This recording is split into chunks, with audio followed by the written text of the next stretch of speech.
taught a bit concerning great faith, and I want to believe God today we are going to continue with little faith because we were through with great faith. So we saw people who had great faith in the Bible, the centurion, and we saw the character of people who have great faith. So this morning we are going to look at little faith and the character of people who have little faith. And remember, I say that we are living in days that we need faith. The Bible says in the last days that the just shall live by faith. So faith is the commodity that we cannot afford to do without nowadays, because things have gone haywire and we really need faith. I want to read the Bible before we go to the Word, and you can open with me the book of Matthew. Matthew chapter 8 and verse 26. That is our main text, and I want to believe that we are going to be blessed. Those who are watching me from outside Kenya, I saw there are people who are watching me. Kindly follow up so that you will not miss this topic as we continue summing it up. Matthew, you can open Matthew chapter 8 and verse 26. That will be our main text. And then we are going to pray and go to the Word. So before we read, let's pray. Father, in the name of Jesus, I exalt you. I want to thank you because of this morning that you have given us a privilege even to be gathered in your house that we may hear your word. You says that a man shall not live by bread alone, but by every word that proceeds from the mouth of God. Father, I ask you in Jesus' name that you may speak to us in a way that we are going to understand. Open our spiritual ears that we may hear and partake your word, and it may bring benefit in our lives. In Jesus' name I pray. And the church say amen. Amen. So Matthew chapter 8 verse 26. We can read 20. We can begin verse 23 or 24. And behold, I'm beginning verse 24. And behold, there arose a great tempest in the sea, inasmuch that the ship was covered with the waves, but he was asleep. And his disciple came to him and awoke him, saying, Lord, save us. And he said to them, Fearful, O you of little faith. Then he arose and rebuked the wind and the sea, and there was great calm. And but the men marveled, saying, What manner of man is this, that even the wind and the sea obey him? And when he was come to the other side, into the country of the Gerasene, there met him two possessed with devils, coming out of the tomb, exceedingly fierce, so that no man might pass by that way. Now here we saw another level of faith, and actually this story was a very inspiring story concerning the topic faith. We saw here that Jesus is with the disciple on the sea, and there was great calm. There was great storm in the sea. And as it is normal with many people, when we have crisis in life, most of the time we switch on to fear mode. And fear is not a friend of faith. I told you last time that fear is the opposite of faith. And actually I even told you what is fear. That fear is false evidence appearing new. And these disciples were very much fearful because of the circumstances and the sign of whatever was going on all around them. And they awoke Jesus because he was asleep. And I remember last time I told you, I believe it was not soft conversation when they were waking Jesus, because they do not believe, how can Jesus be asleep when we are going through this kind of crisis? And this is the many things, and this is the story with many people, that when you go through crisis and storms, sometimes you don't understand where was God. And it was like the same thing with their disciple. They could not believe it. How can you be asleep on the deck when we are going through the storm? And they feared and they were very much afraid. And when they awoke Jesus, we said last time, Jesus did not just wake up and begin rebuking the wind. He questioned the status of their faith. And he asked them, where is your faith? Why did you doubt, you of little faith? And that's the reason why I say that we have a level of faith called little faith. Hallelujah. These people had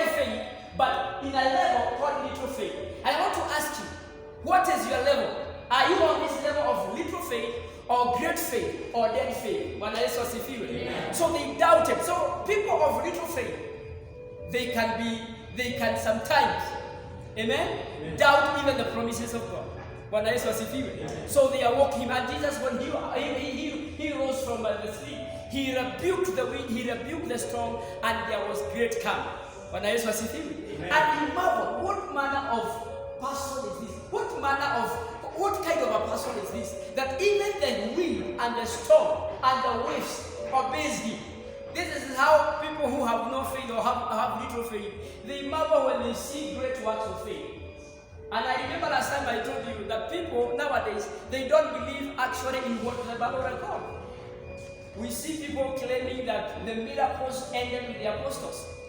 Miracles ended with Jesus, like turning water into wine in Cana of Galilee. They say those are things that were written in the Bible, and they ended with Jesus. But I want to say this, that we can still experience the same grace and the same miracles if we allow our lives to live by faith. Do you walk by faith or do you walk by fear? Hallelujah. Do you walk by faith or do you walk by fear?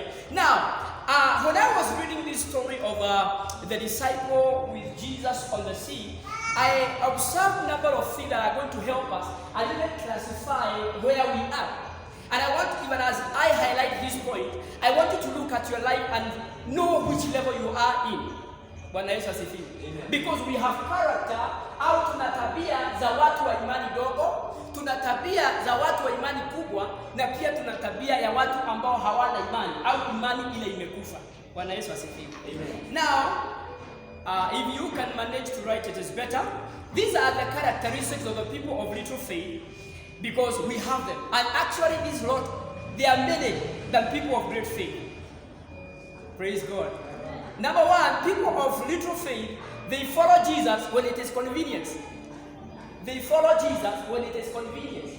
In short, if it is not convenience for them, if it is not safe, if it does not benefit their life, they have no need of following Jesus.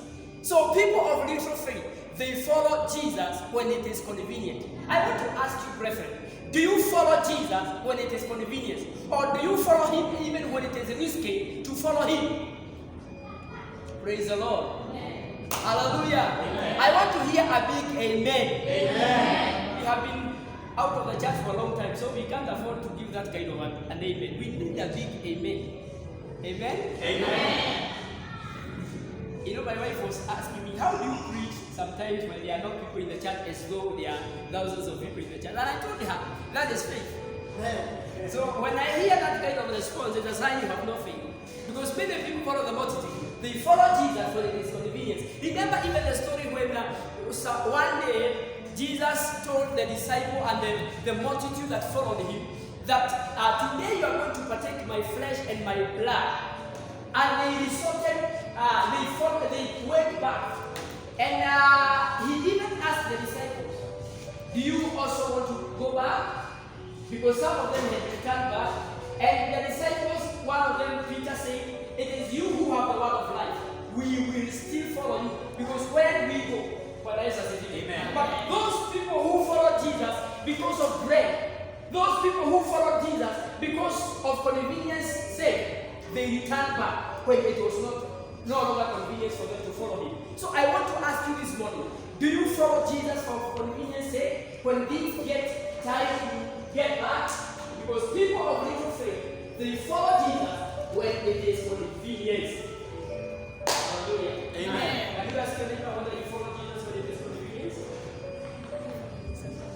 Amen. Inaangalia kwa wakati wa siasa, tunakuwa na a lot of parties, many of them. And around political season or during campaigns, there are some people who follow different parties. At night he is in this party, on the day he is at this party. And when you ask them, they don't believe anything to do with those parties. What they are looking for is the benefit that comes with the handout that comes from those parties. And this is it is a sign that many people, even in the kingdom of God, if it is not convenient, if you are not getting anything, if it is going to risk your life, we have nothing to do with Jesus. So I want to challenge you, let us follow Jesus because we have faith in him. Amen? Remember I said that authority that you do not recognize, it will not work for you. The same case, even faith. If you don't believe it, it ain't work for you. So number 2, people of little faith, they are full of fear. If you want to know that you are on this category of little faith, you are always fearful. You fear everything. Your life is controlled or managed by fear. Because people of little faith, they are full of fear. Are you fearful? Especially these last days. When you come out of the house, we are at risk of getting infected with corona. Reports are coming from every direction concerning many things. Amen? Amen. Are you a man or a woman of fear? Can I say this? Fear will torment. Fear torments. Fear paralyzes. Fear, will take away your faith. If you have fear, you can't have faith. So what do we do about it? We must pray and ask God to give us the spirit of faith. Now, number 3, remember we are looking at the qualities or the characteristics of people who have little faith. Number 3, they have negative confession. People of little faith, they are always very negative. And if you want to know people or a person has got no faith or he has little faith, they are always negative. They see the bad from everything. They see the negative side of everything. When you talk about church, they are negative. When you talk about God, they are negative. When you talk about anything, they are just negative. And I want to ask you, if you have this kind of an attitude, even in the kingdom, you never walk by faith. Because people who have faith, they are very positive. Hallelujah. Amen. Ask your neighbor whether he is positive or negative in life. The way you are looking at me. Bwana Yesu asifiwe. Nifanyie namna hii. Are you negative or positive? People who have little faith, you are just around them for 5 minutes and you begin even fearing things that are not there. Because negativity is a sign of little faith or no faith. Bwana Yesu asifiwe. Look at the people who achieve greatness and great things in life in terms of having faith. They were very positive. Even when everybody was saying it is not possible, they said it is possible. Bwana Yesu asifiwe. Amen. If you want to know that you are going to achieve or to become successful in life, it is when you begin, amen, by becoming positive. There are people even in business. You realize he has a little kibada and he or she is always negative about what he or she is doing. You hear them say, I'm just doing this because I have nothing else to do. In short, even what I'm doing, this kibada, I believe it can't give me anything. They are even negative about their own life. Unasikia mtu akisema mimi naona ni kama Mungu aliniumba wakati alikuwa amechoka. Hii sura inakaa ya kiatu. Yani you are so negative even about your own image. Hallelujah. The Bible says we are fearfully and wonderfully made. That is a very positive confession. Hata kama unaangalia sura yako, unaangalia yeye unaona hii sura. Amen. Lakini unafaa ukienda kwa kioo unasema I'm fearfully and wonderfully made. Can you remember the story of the spy? They said we were like grasshopper before those people. And because we saw ourselves as grasshoppers, so are we before their sight. There is something within you that will always, give out, that will always see people perceive you positively or negative, depending on what you portray or what you give out. When you see people hating you, there is probability that within you there is hate of yourself. When you see people rejecting you, there is high probability that within you there is rejection. Because you will always attract what you have. Amen. If you are negative, you attract negative people. Hivi kuna watu tunakutana na wiki tu mbele tunasikia vile mtu unaongea, unajua this is not Mazai. He is not a lion. He is a hyena. and you keep a distance. Praise God. Because remember I said this, that if someone does not add value to you, avoid them. Praise God. Amen. If someone does not add value to your life, avoid them. If he has no faith, he has fear, avoid them. Because fear is infectious and faith is infectious. They will infect you with the negativity. So if you work with negative people, you become negative. If you work with a thief, you become a thief. So because you will always be like your friend. Birds of the same feather flocks together. Hallelujah. Amen. So people of little faith, they have negative confession. Brethren, let us change our confession from today. The Bible says, by your own word you shall be justified, by your own word you shall be condemned. Matthew 12:37. It is your word that justifies you or condemns you. Proverbs 18:20, I think 20:21. That life and death is in the power of confession or tongue. What do you confess? Even this during this time of Corona season. What is your confession? Me, I'm confessing every day that I will not die of corona. I will not die of sickness. I will live my full life until I'm old enough to allow, to tell God, now you can take my life. Amen. Because dying young is a curse. Amen. Amen. The Bible says 10,000 shall fall by your right hand side and 11,000 on your left, but you shall see it, but it shall never come near you. Amen. That is the confession of someone who have faith in God, but not becoming so negative. Everything that comes around you are so negative. I know I'm going to die. You will die. You will die, brethren. We should change our confession. It should be positive. Hallelujah. Amen. If you can hear me, say amen. Amen. So number 4, people of little faith, they marvel and are surprised by the act of faith. Remember, all these I'm giving you, I have derived them from the portion of the scripture I have read concerning the story of Jesus and the disciple on the sea. They are the people of little faith. They marvel or they are surprised by the act of faith. Haya, kumbe inawezekana. Haya, imefanyikaje? Nilikuwa nafikiria haiwezekani. That is confession of people of little faith. So if you are surprised by things that are done by faith, it is a sign that your faith is very much little. May God help us so that our faith can grow. So number 5, I'm moving fast because I wish we can manage to finish this topic today. So number 5, people of little faith, they don't understand God. They don't understand God, neither do they know Him. They don't understand God, neither do they know Him. They are like, like the many people who follow Jesus. They did not know Him. Even sometimes the disciples could not understand Him. And they believe that huyu ni kijana wa fundi wa mbao. He is the son of a carpenter, Joseph. He was just born the other day. We have seen him grow. They do not believe that he is the Son of God. Amen? They do not believe that he is God. They just followed him because of the many benefits and the convenience sake.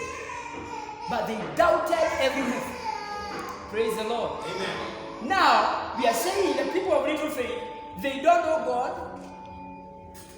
They don't understand God, neither do they know Him. I remember one time, even the disciple at the Caesarea Philippi, Jesus approached them and asked them, who do people say I am? And they had very funny stories. They say, some of them say, some people say you are Jeremiah, or you are one of the prophets who died long ago and you're back. And they give funny answers. Until when Jesus asked them, what about you? Who am I to you? And no one who could give an answer. Imagine they had been with Jesus for a long time, more than a year or two. But they had not known who He is. They just followed Him like the multitude. Only one person who was led of the Spirit saying that you are the Son of God. You are the Son of God. That is Peter. Amen? Amen. So people of little faith, they don't understand God, neither do they know Him. Who is God to you? That is a question. Who is God to you? Tasikia hata Wakristo wengine wakisema, unajua hizi Biblia zimekuja na wazungu. Hata mwingine nilisikia akisema, the white people, they came and deprived us our religion. And they exchanged our tradition, and they gave us their tradition. So he said, we are following white man book. So Bible to him is a white man book. And even he said, Jesus was a black man. You know, people who do not know God, they can say anything. So who is God to you? What is the Bible to you? Is it just any other book? Hallelujah. Amen. People of little faith, they don't understand God, neither do they know Him. Number 5, I think this is the last one so that we can tackle something else. People of little faith, they have an attitude toward God. They think He don't care. Unaona hiyo attitude? Kama Mungu angekuwa au kama Mungu wako, mbona watu wanakufa na maelfu? Ako wapi na watu wanakufa dunia mzima? I said last time that God is God irrespective of whatever happens. Nothing that deprives God from being God. He is God. Even if the whole earth dies, He remains to be God. So people who have little faith, they have that attitude. Amen? Amen. Where was God when this happened? Where was God when that happened? Where was God when so and so died? Where was God when I lost a job? God is God irrespective of what we go through. Hallelujah. Amen. Even now, in these times of Corona, He is God. He is seated on the throne and He is in control of everything. Amen. God healing you does not make Him God. He is still God even when you die. Hallelujah. Amen. I know now I don't sound popular. Ninapunguza boga point. Because watu hawapendi Him. We want to follow Jesus and His word when it is convenient. Wakati pesa inaingia kwa mfuko, kidole. Wakati watoto wako sawa, kidole. Nini ingine? Wakati ukiguza kwa mfuko unasikia kuna maelfu imepangana hapo. Yesu ni Bwana. Wacha corona ikuje upoteze kazi, then you lose your house. Sometimes you lose your loved one. You question God to them. You wonder if God you are true. Where are you? Can I tell you what the Bible says? The Bible talks about the story of Job. Job was deprived everything. He lost the family, he lost the wealth, and he was very wealthy. But God remained to be God. Because nothing that qualifies God to be God. He is God by Himself. Hallelujah. Give Yesu makofi. Now let's look a bit concerning dead faith. Dead faith, and then we will probably sum up. James chapter 2 verse 15. Pastor, you can open Mark 4:38 and read for us. James chapter 2 verse 15.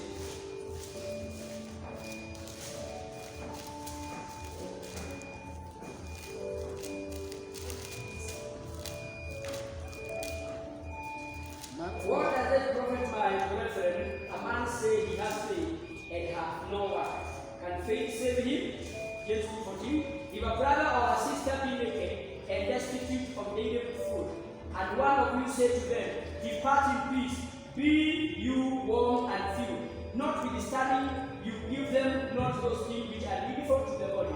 What does it profit? Even so, if faith has no work, it is dead. Now, look at that. That is dead faith. If faith has no work, that faith is dead, being alone. Yeah, a man said, you have faith, and I have works. Show me your faith without your work, and I will show you my faith by my work. You believe that there is one God, you do well.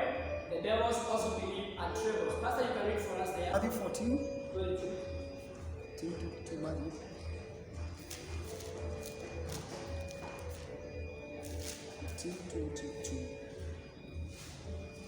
Yes, I'm reading from Matthew 22. Matthew 14:22. Immediately, he made the disciples get into the boat and go on ahead to the other side, while he dismissed the crowds. And after he had dismissed the crowds, he went up the mountain by himself to pray. When evening came, he was there alone. But by this time, the boat, battered by the waves, was far from the land, for the wind was against them. And early in the morning, he came walking toward them on the sea. But when the disciples saw him walking on the sea, They were terrified, saying, It is the ghost, and they cried out in fear. But immediately Jesus spoke to them and said, Take heart, it is I. Do not be afraid. Peter answered him, Lord, if it is you, command me to come to you on the water. He said, Come. So Peter got out of the boat, started walking on the water, and came toward Jesus. But when he noticed the strong wind, he became frightened, and beginning to sink, he cried out, Lord, save me. Jesus immediately reached out his hand and caught him, saying to him, You of little faith, why did you doubt? Amen. Amen. Praise the Lord. Amen. Hallelujah. Hallelujah. Now, remember, now we are looking at that level of faith. We have seen little faith, and we want to see that level so that we can sum up. We continue to extend. Now we have that level here. Jesus, the Bible is calling it dead faith. Amen. So we saw great faith. Today we have seen little faith, and now we want to sum up by dead faith. Now here the Bible talks about it highlights an observation that when a man or a woman comes to you with a daily need, if a sister comes to you and she has need for the things that are needed for the body. For example, someone's house has been robbed because she has no rent, and then or someone needs some food and she comes to you and asks you for some food.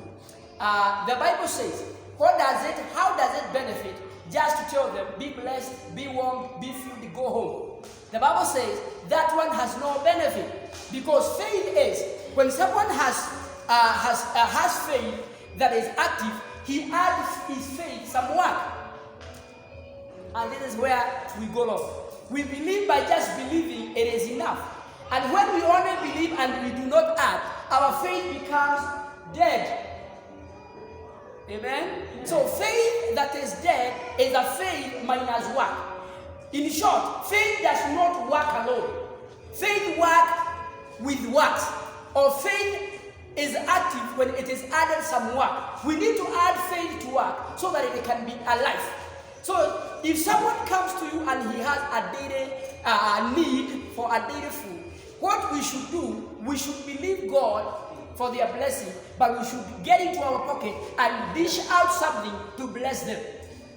Bwana Yesu asifiwe. Amen. Lakini sio mtu anakuja kwako unamwambia barikiwa, inuliwa, panuliwa, sijui fanywa nini, lakini hakuna kitu umempatia, na kwako kwa kabati kumejawa unga, kumejawa pesa, kumejaa kila kitu. You have not helped. That is called a dead faith. So James is saying, if we claim to have faith that has no work, that faith is dead. I want to ask you, do you have dead faith? Do you have dead faith? So by keeping quiet, you are just simply mean you are not sure, yeah? Do you have dead faith? No.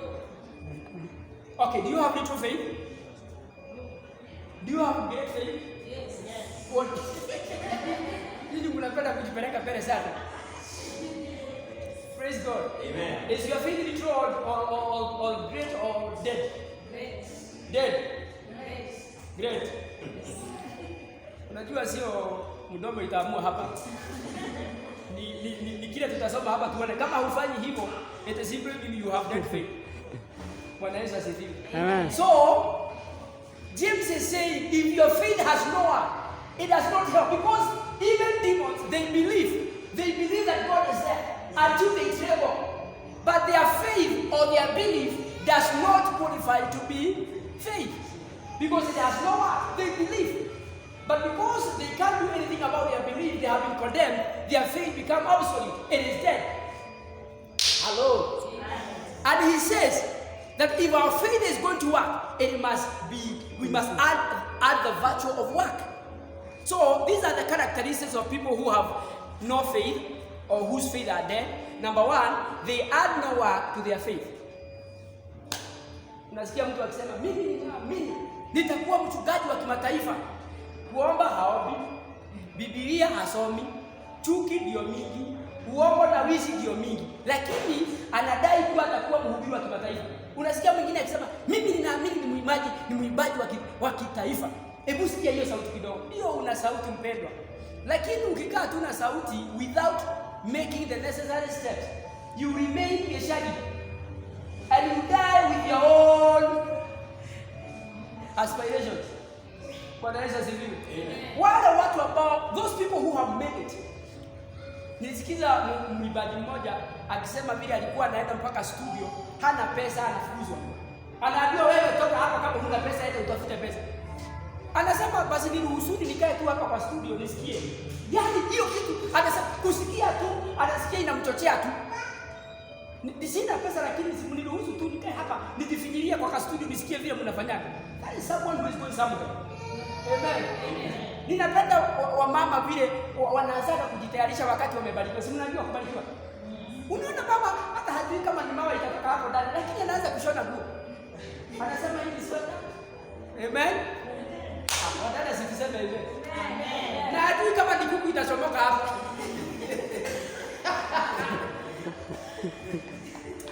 Bwana Yesu asifiwe. Amen. Anashona manguo inawekwa, ananunua napkins, ananunua kila kitu. Praise God. That is faith. Amen. People who have faith, they do things that are associated with faith. They have faith, work in their faith. Yes. How can you claim that you are a big man and you are walking like a small man? How can you claim you are rich and you are speaking like a poor person? At least begin to behave according to your belief. Yes. Praise God. Amen. Begin to behave according to your belief. Even someone saying, actually it is the Bible, that let the sick say we are healed.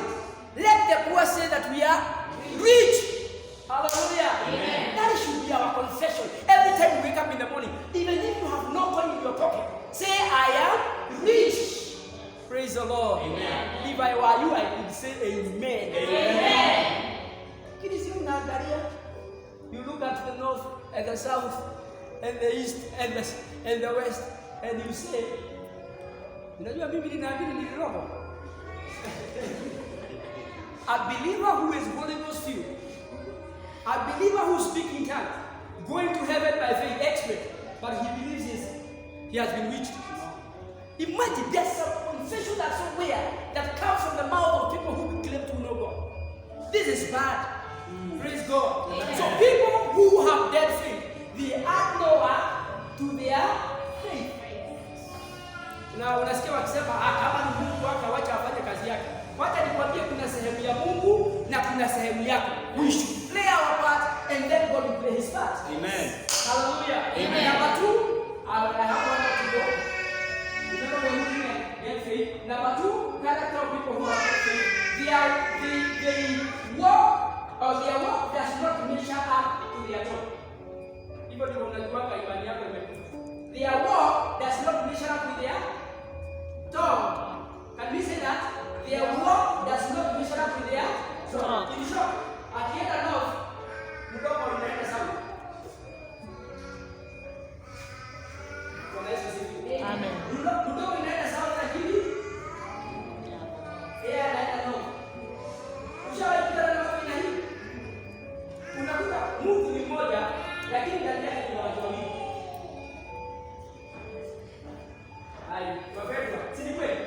Someone who you have two personalities with you. What you say, you don't walk your talk, neither you walk you talk your talk. We should walk our talk and talk our talk. In short, we should be one. When you say I love Jesus, even your actions should show that you really love him. Sio kusema ninampenda Yesu, wacha kiumane. Unasema kama Peter, mimi huyu jamaa si kwa ninamjua nini unaniwekea. Hata sauti yako, hata even your accent, it can betray you. Wanasema hapana, wewe unamjua tusizoeane. Mimi namjua. Si mimi nakuja hapa.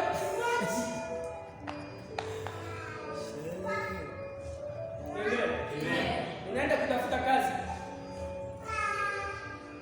Amen. Mahali unaenda kutafuta kazi, unakuta masikira hapo. Kianza kuongea mambo ya kanisa hapo, unaambia acha ujinga. Kwanza saa hiyo unaanguka mara 5. Nasema mimi hata hiyo mambo ya kanisa si. Amen. Wacha kukuja mtu anajua umeokoka, asema Bwana Yesu asifiwe. Unamwambia hata kuna mwingine nilisikia akisema ukiniambia Bwana Yesu asifiwe sifi akiwa town center unamharibia soko. Surely. Yet you mean there is a time and a season when he should not be praised according to you, because it is not convenient. Amen. Shadrach, Meshach, and Abednego, they told the king concerning this matter, let it be known to you, do not bow. So our God and our faith and profession should be known even when it is not convenient. Amen. Because we have faith, not dead faith. Amen. Hallelujah. Lakini ukiangalia mahali na hakuna lugha inaweza chomoka unasema ai, simujui. Wewe simujui. Hatunaweza fanya 1 2 3. Si nitatubu baadaye. Wacha nikwambie, you are going to hell. So people who have dead faith, their work does not measure up with their talk. Number 3 and the last one, they have intellectual faith. Do you know intellectual faith? Intellectual faith ni ile imani ya masomo. Ile ya kusoma kwa Biblia.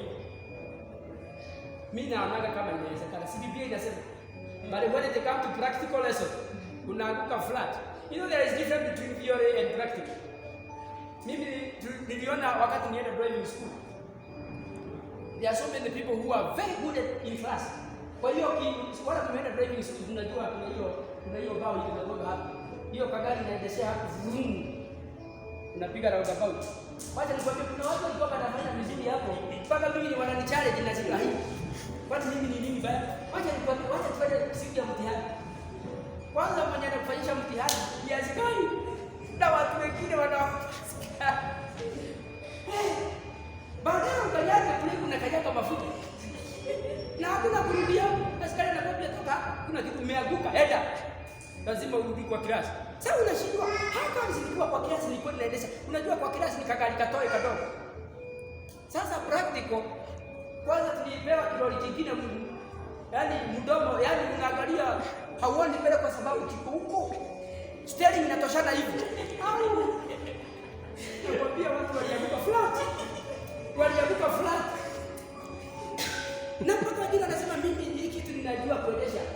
Sijui ni nini baada hiyo. Sio nini yoga imeingia. Amen. Amen. Bwana Yesu asifiwe. Amen. I hope I have blessed somebody. I will reach there because of time, but I want to believe God that I have been a blessing to you. So as I sum up, do you have great faith or little faith or dead faith? I want you to get yourself according to what I have taught you and know your level. And if you have dead faith, let us go to the next level of little faith and then to add great faith. Praise God. Amen. May God bless you. May God promote you. Amen. May God increase our faith. Amen. May God bless our families. Amen. In Jesus' name. Amen. Hallelujah. Amen. We shall live and not die. Amen. So that we can witness the goodness of God in the land of the living. In the name of Jesus. Amen. Corona will come and go. Yes. And we shall be left standing. Amen. For we know God who lives and He lives within us. Amen. Amen. Amen. So what we tell people who are watching us, the favor and the grace of God be their portion. Amen. Amen. Let's pray. Father, in the name of Jesus, I want to bless you because of the word I've spoken, Father, and I pray that you may follow up the word that it may bring and be a result in the lives of your people. I thank you for my viewer, from wherever they are watching me. I pray for the grace and the favor of God to be their portion. I bind the spirit of fear and faithlessness. In Jesus' name. Thank you for everyone who is here. I pray for the blessing. In Jesus' name I pray. Amen. Amen. I am Reverend Peter Mwaura from Nairobi, Kenya. And may God bless you and may God keep you. Shalom and have peace. Amen.